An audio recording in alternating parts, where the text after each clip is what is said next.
రానటువంటి పరిస్థితి. గతంలో ఉమ్మడి అసెంబ్లీలో కావచ్చు, లేకపోతే తెలంగాణ అసెంబ్లీలో వచ్చింది మనకు. కడపలో ఎవరైతే వివేక హత్య కేసు సంబంధించిన కేసులో సాక్షిగా ఉన్నటువంటి రంగయ్య కూడా చనిపోయారు. ఆయన వాచ్మెన్, వివేకానందరెడ్డి నివాసంలో ఆయన వాచ్మెన్గా సుదీర్ఘకాలం పనిచేశారు. ఆయన సాక్షిగా కూడా ఉన్నటువంటి వ్యక్తి.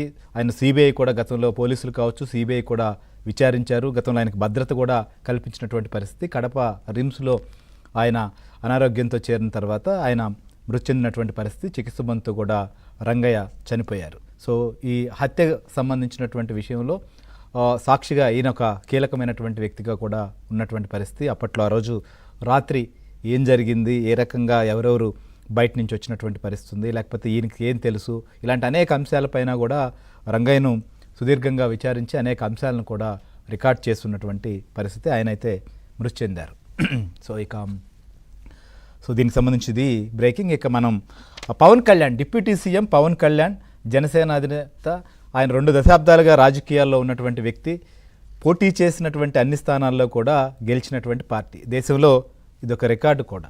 సో ఆ పార్టీకి సంబంధించి అలాంటి వ్యక్తిని ఇవాళ ప్రతిపక్ష హోదా సంబంధించినటువంటి అంశం పైన మాట్లాడుతున్నప్పుడు గతంలో పవన్ కళ్యాణ్ ప్రజలు ఇవ్వనప్పుడు ఎలా వస్తుంది, ఒకవేళ వచ్చినా కూడా